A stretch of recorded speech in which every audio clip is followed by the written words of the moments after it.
Este podcast pertenece a la red Podcast SN.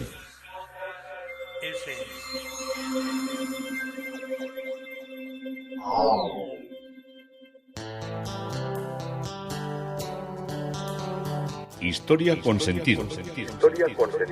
Un podcast realizado y presentado por Juan Carlos González.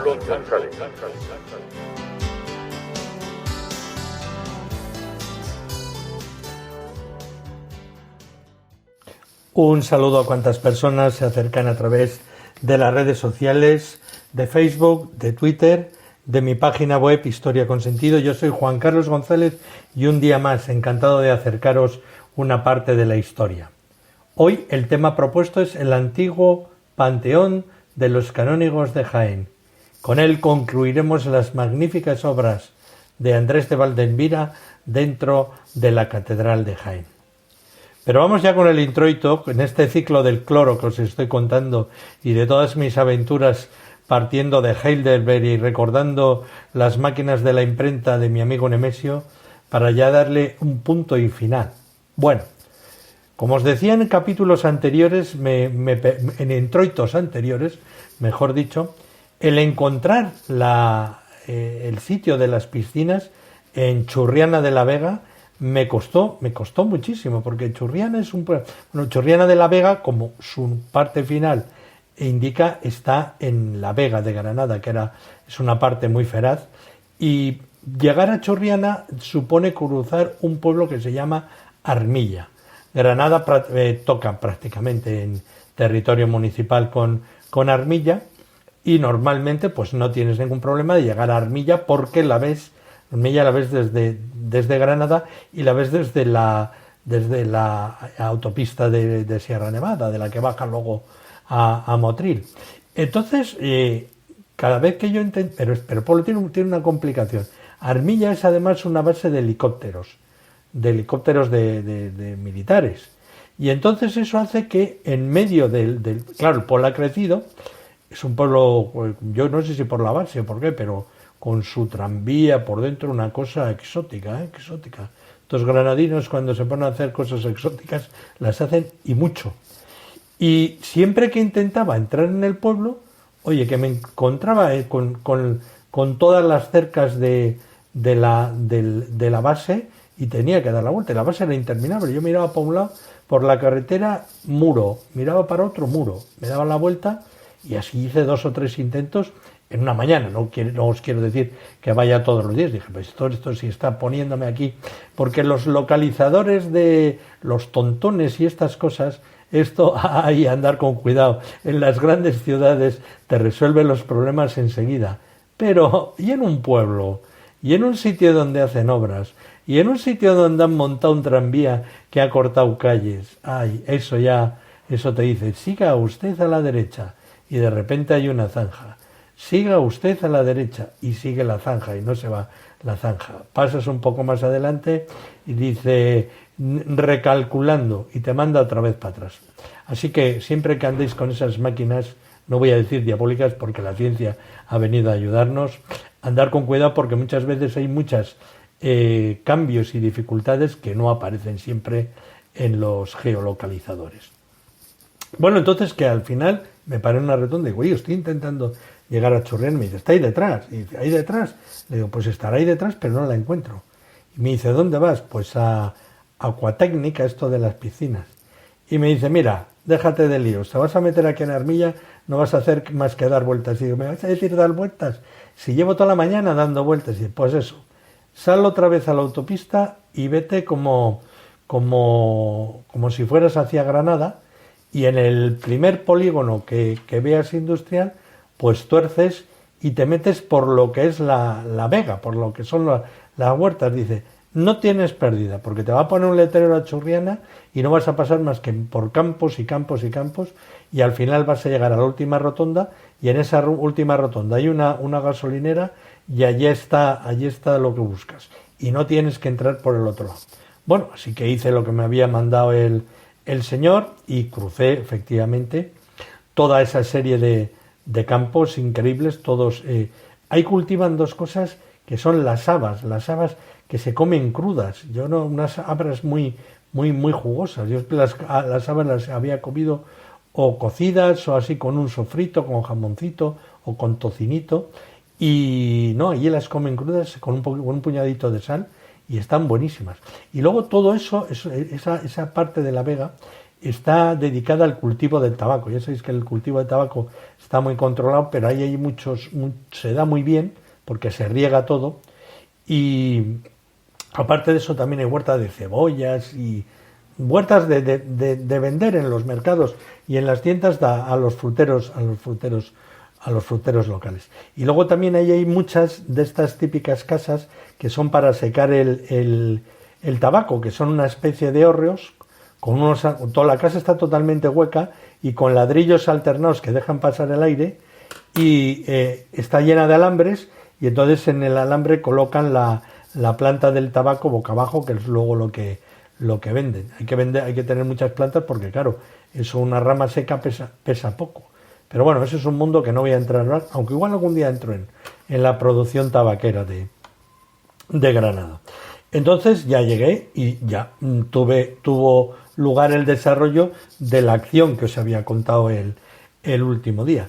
Pero cuando iba pasando y volvía más veces, encontraba unos letreros que ponía baños árabes.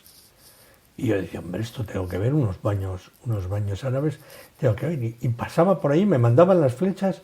Y hoy yo no veía más que casas, y algunas casas así agrícolas y otra vez otra casa agrícola, y al final les pregunté a los de las piscinas, dijo, oye, ¿dónde está esto de los baños árabes? Dice que lo pasas todos los días tú por ahí delante de los baños para venir aquí. He puesto un poco el acento del gracejo de La Vega de Granada, como podéis intuir. Y les digo, pues yo no veo nada, veo una casa. Y dice, ¿eso es? Y digo, ¿cómo que eso es? ¿Una casa como una casa de labranza? Y me dice, eso es, ya la arreglarán, no tengas tanta prisa, ya lo arreglarán, que aquí se hacen las cosas bien en este pueblo. Mira la rotonda que han hecho, la rotonda que está al lado de esta gente, madre mía, con un tío y con un caballo.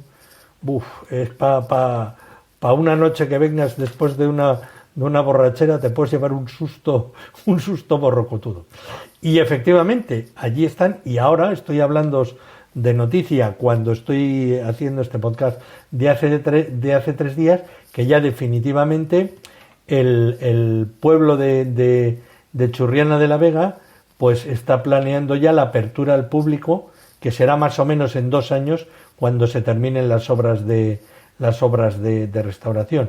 Y los baños árabes se encuentran dentro de una vivienda que ya compró el ayuntamiento de este pueblo granadino hace 25 años, en el año 1996, y donde entonces se ha encargado de realizar los trámites necesarios para conservar la historia y abrir sus puertas a lo que es el presente. Una de las singularidades de los baños árabes de Churriana es que se encuentran embutidos en el interior de una vivienda, por si yo no veía que había ahí unos baños árabes, y se han utilizado como espacios de habitación hasta fecha reciente, hecho fundamental para que se haya conservado. Eso es una cosa que ha sido muy curiosa. Durante los siglos del siglo XIII al siglo XV, la relevancia de estos jamanes, como se les llamaba, radica en el hecho de que se conservan prácticamente en su totalidad. Mantienen las 3 salas que integraban un baño árabe, que era la sala fría, la sala templada y la sala caliente, con una bóveda de mayor altura y anchura en la del medio, sobre todo en la sala templada, y este monumento forma un conjunto inseparable con la acequia Arahuelilla, que está documentada, esta acequia, que todavía está funcionando, que todavía está sirviendo de regadío a la huerta, en el año 1219, según un archivo de la Real Chancillería de Granada, por lo que se considera que es uno de los vestigios más antiguos de los que haya constancia oficialmente.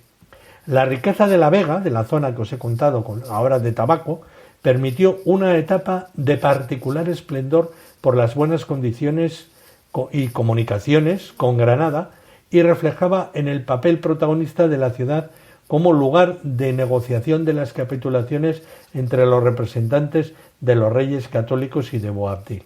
Probablemente el que está a caballo en la rotonda es un intento de que sea Boabdil, pero llegando allí a negociar. Pero no me hagáis mucho caso.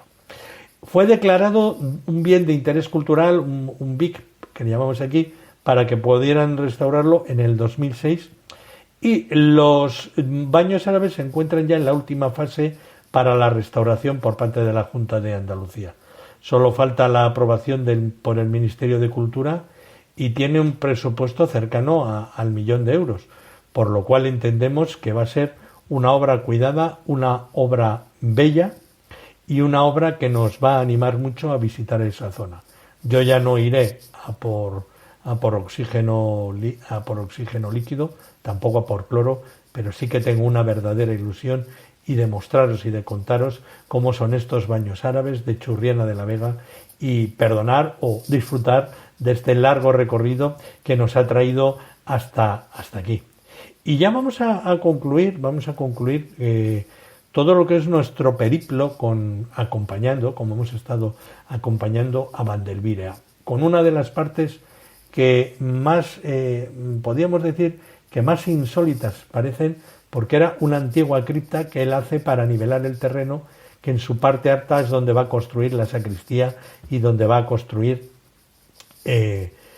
la sala capitular, que son interesantes, y la presacristía, que son los elementos verdaderamente increíbles de este autor. Estamos en el antiguo panteón de los canónigos de la catedral de Jaén, al que descendemos por una escalera espectacular.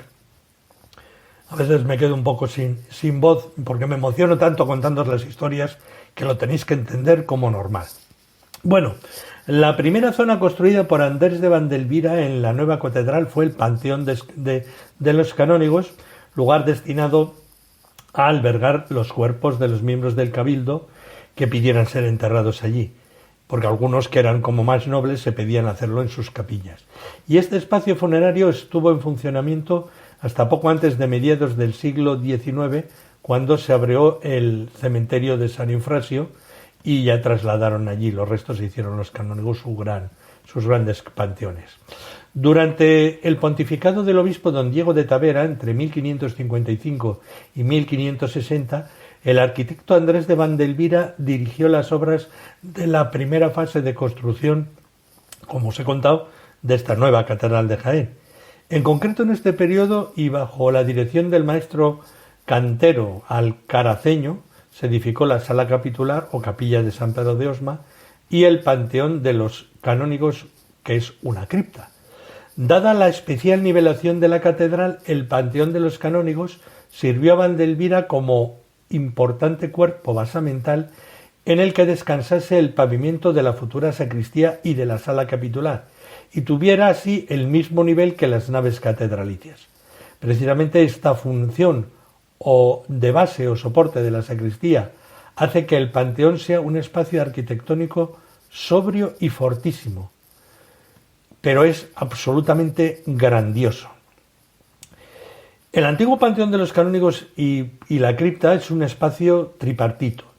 Desde la antesacristía o vestuario se accede al panteón, como os he dicho, por una escalera de ida y vuelta que no hace sospechar al visitante el espacio arquitectónico que le aguarde abajo. Lo primero que se puede admirar es un gran arco de medio punto que engloba otros 3 arcos menores, también de medio punto, que descansan sobre columnas pareadas de orden jónico, usando así Vandelvira un motivo que repitió posteriormente en la sacristía mayor y que es un alarde de cantería que parece que puede hacer de un elemento estructural prácticamente una pieza escultórica, una pantalla arquitectónica calada, como lo han definido algunos historiadores. Este triple arco, enmarcado en uno mayor, da paso a el primer espacio dentro de este conjunto, que sirve de vestíbulo o de atrio de la cripta. Se trata de una bella sala extendida de norte a sur que tiene 8,5 por 5,5 metros, cubierta por una armoniosa bóveda bahía con lunetos ciegos, y desde esta primera parte se accede a la cripta propiamente dicha, que es el espacio mayor de este conjunto, a través de una portada flanqueada por columnas adosadas con capiteles jónicos, a modo de un arco de triunfo, sobre cuyos entablamentos descansan sendas figuras femeninas que representan el triunfo de la fama y el mérito sobre la muerte. Nada más apropiado, ya que se trata de la entrada a un lugar donde reposaban los restos mortales de los canónigos. Finalmente, el escudo del obispo Tavera corona este magnífico conjunto, a través del cual se accede a un amplio salón rectangular de 19 por 10 metros. Esta cripta es un magnífico espacio en el que Valdelvira diseñó una secuencia de vanos que posteriormente repitió en la sacristía, pero desprovistos de columnas y entablamentos, 5 en los lados mayores y 3 en los menores.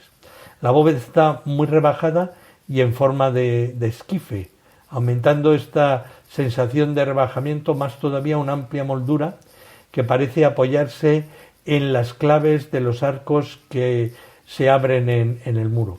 En esta notable bóveda, el único elemento decorativo es el formado por unos notables recuadros. En el vano central de la cabecera de la cripta se sitúa un altar adosado a la pared, realizado en mármoles, en el que manda allí el escudo del cabildo, y esta pieza evoca inmediatamente el carácter del templo que tiene este espacio particular, carácter que subraya también la estancia situada a espaldas de la cabecera, que mide 12,6 metros, que era la zona propiamente cementerial y que está cerrada con una poderosa bóveda de cañón. ¿Qué es ahora esto? Pues ahora, os lo tengo que contar, es un museo magnífico. Museo se halla situado en lo que fuera la bóveda del Panteón de los Canónigos y prebendados de la catedral, bajo el piso de la sala capitular y de la sacristía, como estamos viendo siempre. Aprovechando su distribución tripartita, se habilitaron las 3 salas de exposición de los tesoros artísticos de la catedral y de otras iglesias de la diócesis. La pintura es el capítulo mejor representado en cuanto a la cantidad, alcanzando en algunos casos cotas de una calidad sobresaliente, gracias sobre todo a Sebastián Martínez. Los cuadros están fechados a finales del siglo XV y van hasta el siglo XIX, aunque el mayor número de obras son las obras del barroco. La escultura, al contrario que la pintura, es más pródiga en obras renacentistas que barrocas, en general de gran calidad y en algunos casos de interés para la historia del arte, como el Cristo del Corpus, obra del primer cuarto del siglo XVI, atribuida a Jacopo Florentino por unos y a Jerónimo Quijano por otros. El San Lorenzo sobre las parrillas, de un claro manierismo, evocador de la obra del arte que hacía Berruguete, y es la pieza cumbre de los años finales del siglo XVI. A la alta época barroca tiene su mejor muestra en un San Juan de la Cruz de tamaño natural y excelente policromía, en línea con las grandes esculturas del santo decano y de sus seguidores. El museo tiene una gran representación en calidad y cantidad de las denominadas injustamente artes menores, como son las realizadas en alabastro, en coral, en bronce, en forja y en orfebrería, entre los que se puede destacar un retablito de madera y alabastro renacentista con el tema de la crucifixión, un descendimiento de alabastro inspirado en los diseños flamencos y marianistas, el relicario de Santa Cecilia, de manera de ébano con incrustaciones de bronce, de influencia italiana, o el tenebrario y hachero de hierro repujado y dorado del maestro Bartolomé. ¿Qué obras, para hacer un poco de resumen, hemos visitado? Voy a haceros como si fuera a modo de apéndice.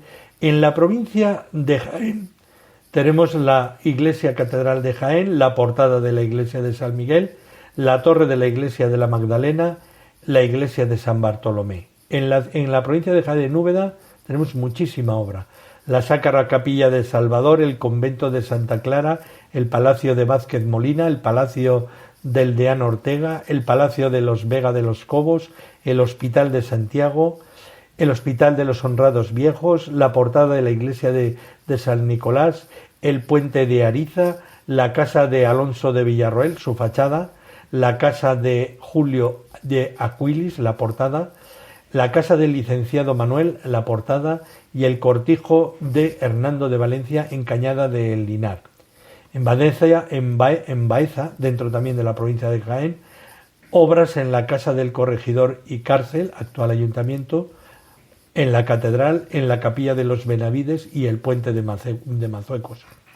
Y en otras localidades tenemos en Huelva, la iglesia parroquial, en Linares, la iglesia de Santa María de la Ascensión, La Guardia, la iglesia parroquial, Cazorla, la iglesia de Santa María, Canena, el castillo, Sabiote, la iglesia de San Pedro del Castillo, y en Malcharreal, la iglesia de San Juan. En la Iruela, el Pósito. En Andújar, la ermita de Nuestra Señora de la Cabeza y la iglesia de Santiago. En Villacarrillo, la iglesia de la Asunción. En Alcaudete, la iglesia de Santa María. En Jódar, la iglesia parroquial de la Ascensión. En Mengíbar, la iglesia parroquial de San Pedro. En Torreperrojil, la iglesia de Santa María de Mayor, y en Torres, la iglesia de Santo Domingo de Guzmán.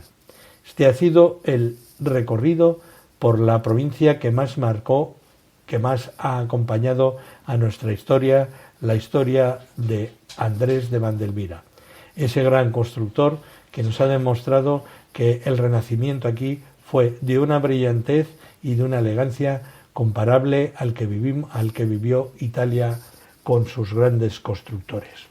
Esto es Historia con Sentido. Yo soy Juan Carlos González y encantado de haberos acercado esta parte de la historia.